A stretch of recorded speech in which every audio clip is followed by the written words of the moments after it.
Welcome back to the Painfully Honest Tech podcast. My name is Jason, sometimes known as the JTL. This is Painfully Honest Tech, the podcast. A podcast so honest it hurts. I'm getting confused with taglines and sayings and stuff like that. Welcome back to the podcast, though.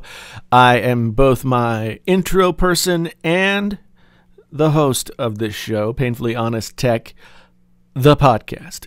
What are we going to talk about? The End Rant is what I'm going to call this segment. The End Rant this time is going to be on why I hate music streaming services.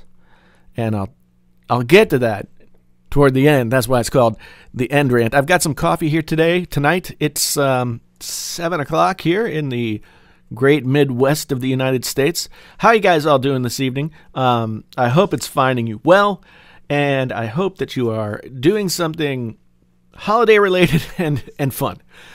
I am getting ready to do the holiday thing myself. I'm kind of in what I call stepped vacation, where like yesterday I had to go to work for a little while, and then today I had a lunch thing, and then tomorrow I have a meeting, and then I'm done. And I'm off, and I'm going to create a ton of YouTube videos over the holidays. Got a lot of stuff that I have to get out before the holiday comes. So I've got a last-minute tech holiday edition coming up, so you guys can know what to go out and get your loved one at various price ranges. I've also got the What's My Daily Driver? I hate that phrase.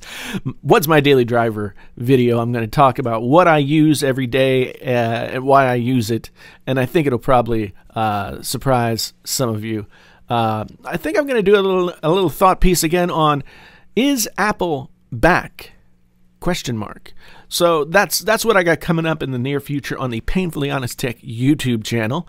And if you want to check that out, you can subscribe to the Painfully Honest YouTube channel at youtube.com/JasonTLewis. That's me, Painfully Honest Tech. So, what do we got going on here today? I'm going to go through quickly some news stories that I kind of, you've seen it sitting here. Woman pleads guilty to death in YouTube stunt. Mona Lisa Perez, this is from the AP Wire service, pled guilty last week, or pleaded. Yes, I forgot about journalism and different words. Pleaded guilty last week to second-degree manslaughter in the June death of 22-year-old Pedro Ruiz III.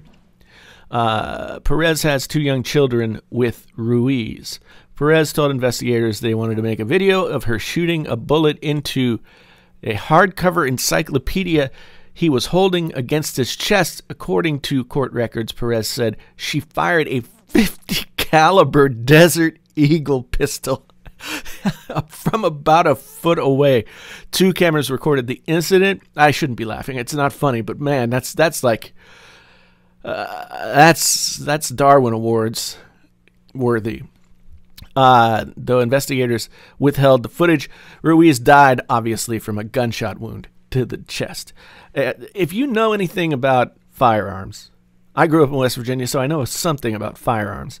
The Desert Eagle, or if you play Battlefield 4 or any first-person shooter, the Desert Eagle is pretty much the most intense, powerful handgun there is. And it's a .50 caliber. That's like rifling. That's like a rifle. Shoots .50 caliber. Anyway, this is terrible. This is a terrible thing that happened, all in the name of doing something to get YouTube video views. It's just really sad. I mean, I feel terrible for the woman. I mean, it wasn't her intent to kill her boyfriend or anything. She said here, the couple had a YouTube channel where they posted videos for pranks and stunts. Hours before the shooting, Perez tweeted, "Me and Pedro are probably going to shoot one of the most dangerous videos ever. His idea, not mine."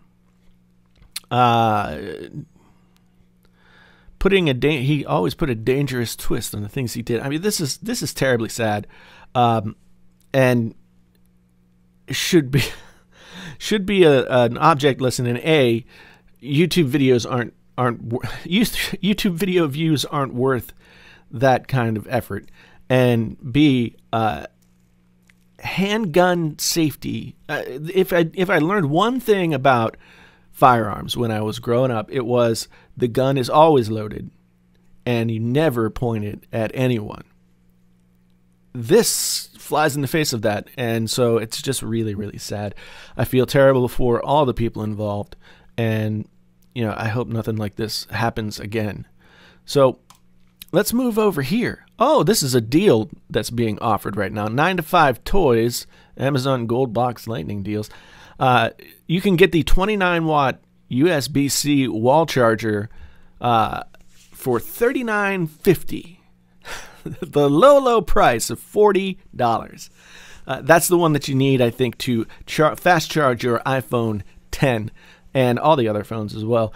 But you can use an old iPad charger and get charges really quick that way. That's what I did, and found that it was twice as fast. I've got a video coming on that as well, so stay tuned. I had forgotten that I shot that. So anyway, I'll try and get that out to you guys soon. But the iPad charger does a pretty darn good job, and it doesn't cost you the price of a USB-C to lightning cable and $40 wall wart.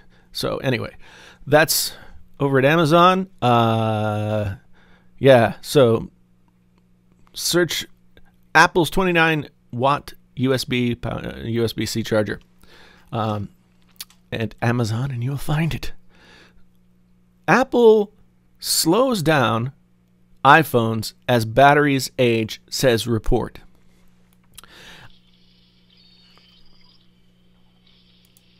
Word to all people who are website makers or masters or anything like that.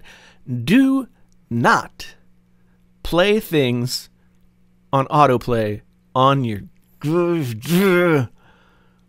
website. Because if I want to watch it, I'll watch it. If I don't, it's going to scare the crap out of me when it comes on through my headphones. Anyway, so the gist of this story is that if you guys remember a while back, there were some problems with iPhones of an older vintage, say the 6S models, where they would get down to 40% and they would just shut off. And I guess something that people had been finding as they updated to iOS 11 is that their phones, if they had a 6S, their phones would be much slower. In fact, Geekbench scores that I've seen showed that iPhone 6S's, which used to get like 4,000 multi-core scores, were getting 2,000 something multi-core scores, so they were half as fast as they had been when they were new.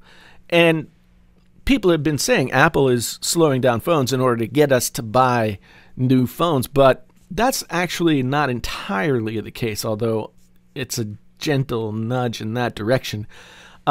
What they're doing is when they started to have those battery problems with older phones, they started to build some stuff into the software that looked at whether or not, if your battery had aged and degraded to the point where it was going to be a problem, then they basically bottlenecked the operating system so that it can only run so fast and only drain the battery in such a way.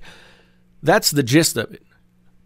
The fix here is to go and get a new battery, which if you live someplace near an Apple store is not that expensive from what I understand. I think I heard like $50 or something like that, but that's a heck of a lot more than a heck of a lot less than going to the Apple store and getting yourself an iPhone 10.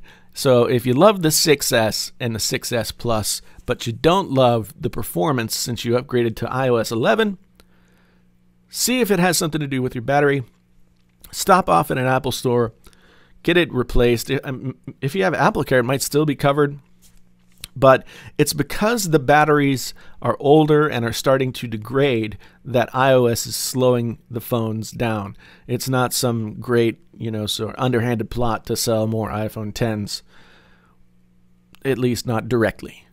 So that's that. I found this one today. I thought it was interesting. We've got this story from I don't know, alpha.com. Anyway, so this is a story about some Japanese scientists who accidentally discovered how to make self-healing glass. And they discovered this while trying to do something else.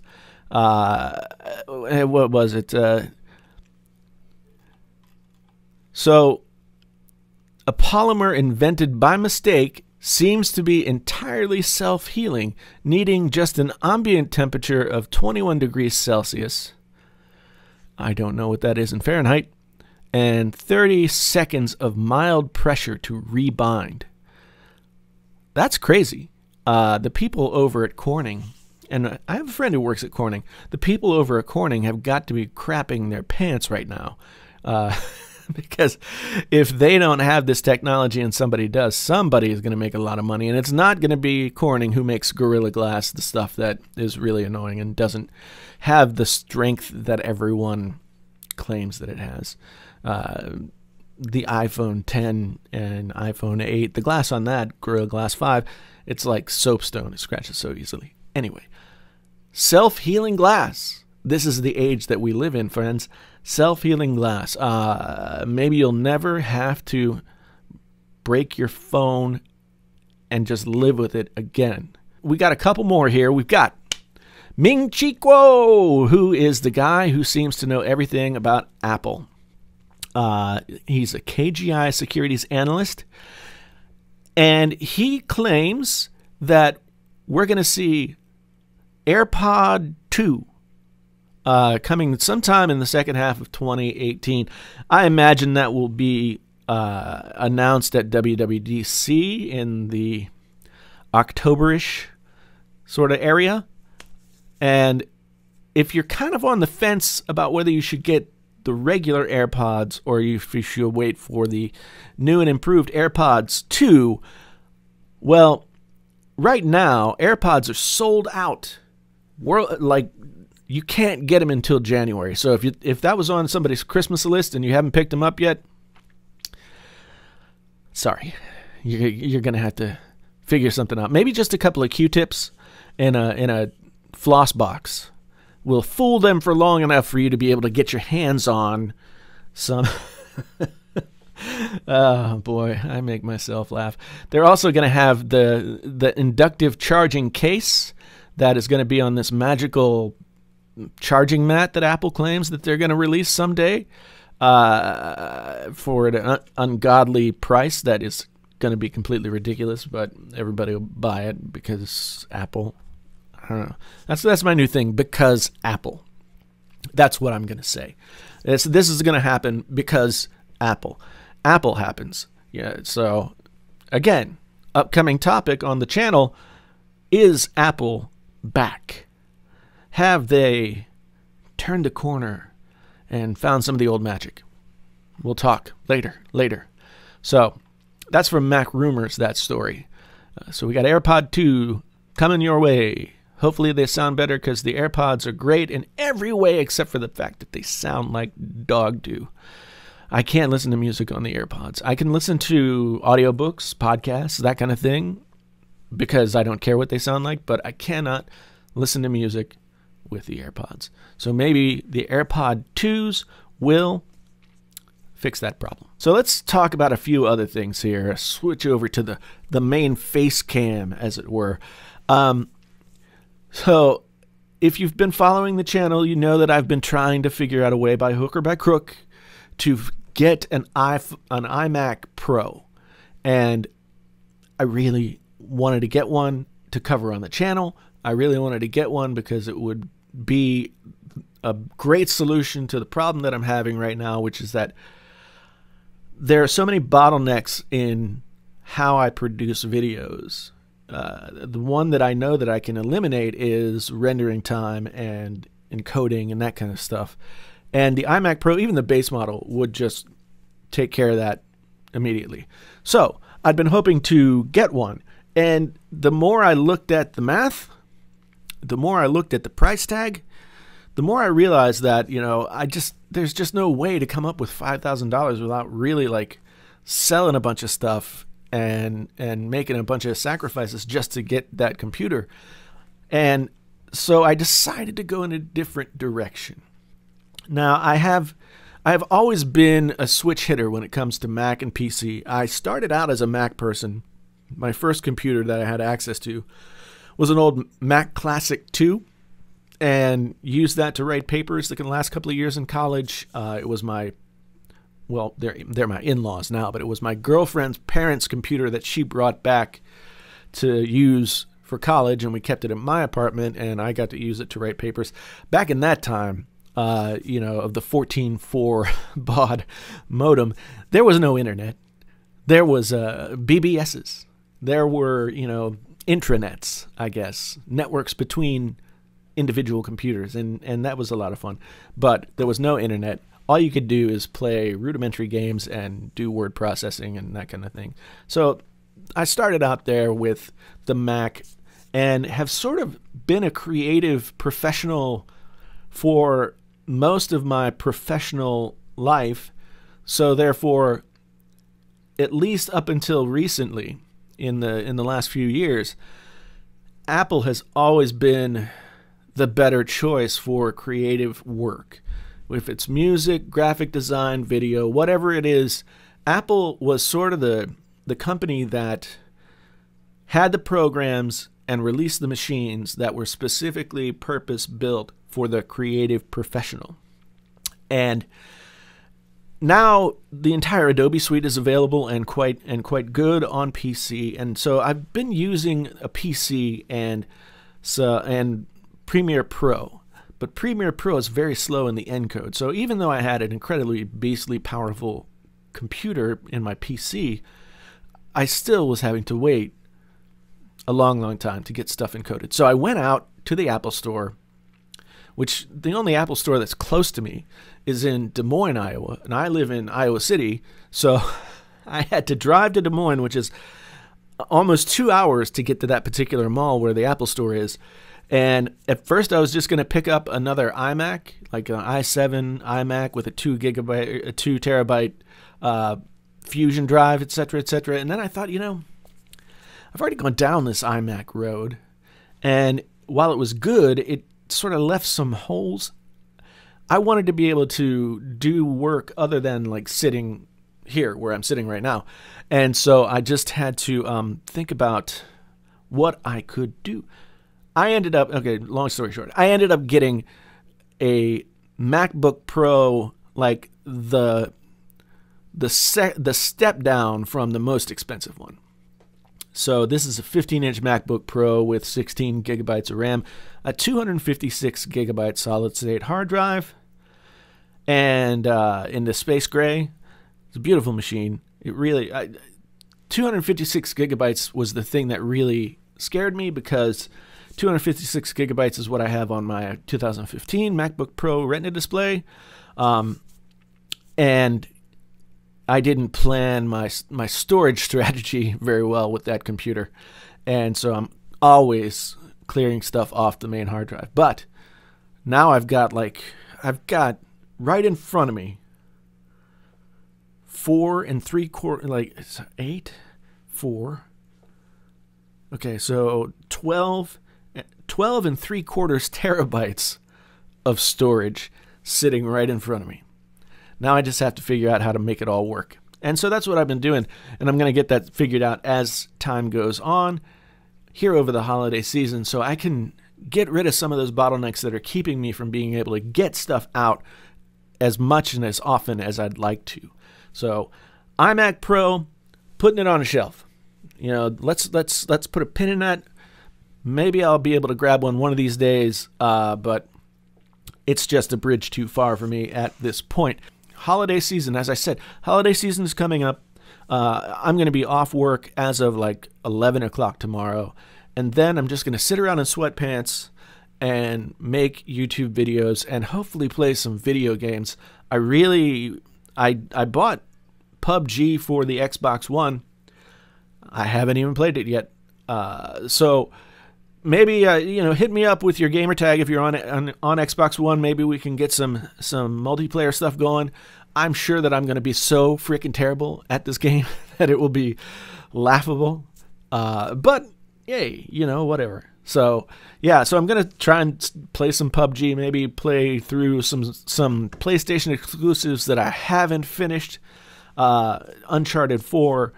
I really want to try Horizon Zero Dawn. That's what it's called. Yeah. So really want to play that. So it's going to be a quiet holiday around here. Me and the wife and the daughter, and Christmas tree and 5 animals. We have too many pets. It's always like the last one that you get is the one that it's just too many, but you don't know that until you get it. But I think we got to that place probably 2 or 3 animals ago. Oh well. We have 2 cats, 3 dogs. We like to take in we like to take in beings in need of assistance. If that makes any sense. So, let's see. Now we're here at the End Rant, and I've talked about this a little bit before. I've teased it before. Why I hate music streaming services. Now I got no notes on this. I've been thinking about this for freaking 20 years. And here's the thing. Music streaming services, now, I have spent most of my life being a working musician. And from 1993 to 2004, I lived in New York City. I played music a lot. I got very close to getting record deals, and we did some touring, and we made a couple of records and all that kind of stuff. But at the same time, this little thing called Napster started up in some guy's like sweat sock infested dorm room in California. And all of a sudden, the whole dynamic of everything changed. Everything became free. The artist no longer held it, like the work that they created, recorded music, no longer held any value. I talk to kids all the time, and by kids I mean anyone younger than 30, who have not lived in a time where there wasn't a streaming service like a Spotify or Apple Music or any of those things. And I guess I have to go back even further than that.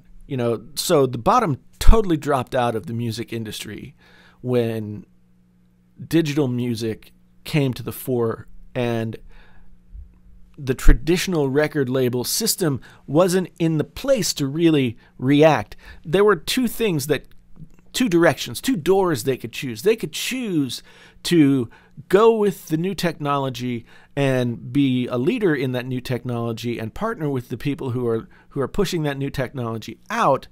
And that's a long-term view from a business standpoint of a way to possibly maintain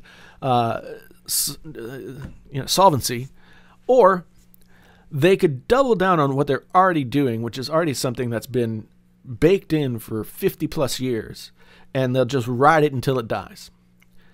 And unfortunately, the music industry chose door number 2, and everything changed after that.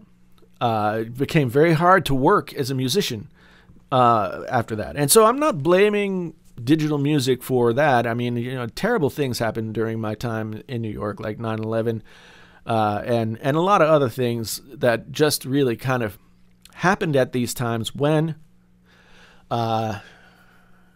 important moments in my musical career were happening as well. So I'm not blaming digital music for like the fact that I'm not a rock star or anything like that. There's always a better mousetrap, and digital music happened to become the better mousetrap as compared to CDs and other things. And now we see that vinyl, it's not vinyls, by the way. For all you kids out there who say vinyls, no S. No S. Vinyl. It's not a countable thing, so it can't be vinyls. Vinyl is a petroleum product, okay? Vinyl. All right. Rant within the rant over. So, when I was a kid, let me tell you about when I was a kid, little boys and girls. When I was a kid, I used to save my allowance. I got $1 a week. I saved my allowance to go to the record store in the mall. It was called Record Bar at the Mountaineer Mall in Morgantown, West Virginia. And I used to save all of my money to go and buy. First it was Kiss records, and then it was Beatles records. I bought every Beatles record I could get my hands on. I saw the Beatles cartoon when I was a latchkey kid of about maybe 8 or 10 years old. Started watching those Saturday morning Beatles cartoons from the 60s, and my mind exploded. I've always been a singer. I've always loved to sing and have been been pretty good at it. But I'd never heard anything like the Beatles until then. And so I went out and I bought like as much of the Beatles catalog as I possibly could get, saving my allowance week after week after week. It wasn't toys, it was Beatles records. And I would just play them to death. And then later on in life, when I got into high school and stuff like that, and CDs started to come into the world, I started going to independent record stores. There were 2 independent record stores in my town. Backstreet Music was one, and Wizard Records was the other. I actually first saw my wife in Wizard Records and told my friend Jack that I just sort of like half joking. I was like, that's the girl I'm going to marry. And then I followed her out of the store to try and see which direction she went so I could walk that way to class. Stuff that would be really inappropriate these days. But I spent so much time. All of my friends, my social network ran through record stores. And all of that is gone now. All of that is gone. And in its place, we have streaming services. And the reason that I don't like streaming services is, there are some things that are really great about streaming services. The fact that you could find anything that's ever been recorded just about on a streaming service is really an amazing step forward for people who love music. That I don't have any problem with. I think it's a great thing. I'm a Spotify subscriber, and Spotify has gotten really good at suggesting mixes to me of stuff that I might like. It's kind of frighteningly good in a way that makes me uncomfortable, but I'm kind of a lazy music listener now, and I will just listen to the playlist that Spotify gives me. And that's the thing. When I was younger, when record stores were a thing, and you purchased albums and brought them home, you had a different kind of relationship with those albums. Maybe you could only afford to buy 1 or 2 every couple of weeks. And whether it was good or not, you spent some time with that record. You spent some time really digging into it and listening to it on the way to work or on the way to school or whatever, and sitting around and listening to it at night with friends. I used to love, me and my friend David, who's the guitar player in my band, we would get drunk and listen to records and just geek out and talk about how they did what they did with the recordings and all this other stuff. It was such a central thing to what I loved and how I loved it. I had a relationship with music that it's been a decade plus now. I have not been able to have a relationship with a digital music provider or digital music in the same way that I had a relationship with the physical records and CDs and cassettes that I brought home with me, brought them into my life, and they became literally the soundtrack of certain eras of my life. So streaming services have, on one hand, like I said, they've made it so that you can listen to anything, and all of that for $10 a month. If you're active and engaged and one of those people who will really dig into searching and playlisting and all this other stuff. But for me, and I'm sure it's true for a lot of people who grew up in that different era of music, I was often I had my collection, and I would just scan my collection when I woke up in the morning and see what popped out at me. the spine of a CD or the cover of a record or whatever it was. It would just, what's going to click with my mood? And then I would listen to it. And it was a very symbiotic relationship, but I can't have that relationship with streaming services. They'll say, like, here's a chill out mix, here's this, that, the other thing. Like, I'm basically insane. I think most of you know that. I'm basically like a person who has just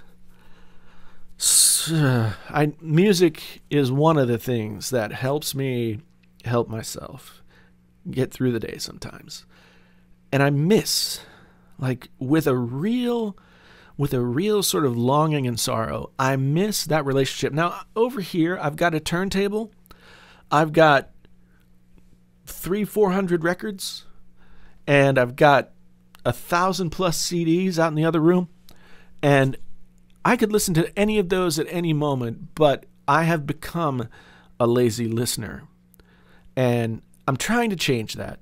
Today, I actually sought out some records that I wanted to listen to, and I put them in a playlist, and I put them in a queue, and I don't know. It's just really frustrating because it's something about that physical relationship and how the music folded into your daily life and became sort of they became icons of you and where you are in your life at that point and what it is that you do and what you value and what your thoughts about yourself are. And those days are gone.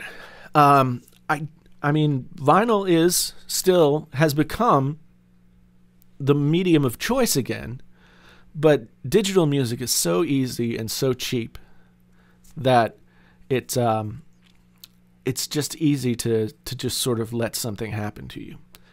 And I haven't even spoken about how crappy digital music is, streaming services and that kind of thing, how terrible the monetary cut is for the artist. Like, the possibility of making a living as a working musician now, as opposed to in the late 80s and early 90s when I started to move in that direction, it's almost impossible now. The whole landscape has changed. And again, that makes me sad as well. I loved being out there and doing that. And digital music, again, is part and parcel with that paradigm shift. But I wish sometimes that suddenly they would just say, oh, no, we're not going to do this anymore. Go back to your physical media and enjoy your music that way. Which, you can never put anything back in Pandora's box. They build the better mousetrap. Somebody's making money. Artists aren't making money. Artists that want to be artists have no way to do that. And basically, the streaming services, the record labels, the intermediaries in between, they figured out how to make the most money for themselves and the least money for the artists. I'm not going to go too much further into that because it's very complicated, like how and why and if you can be a working musician in the 21st century.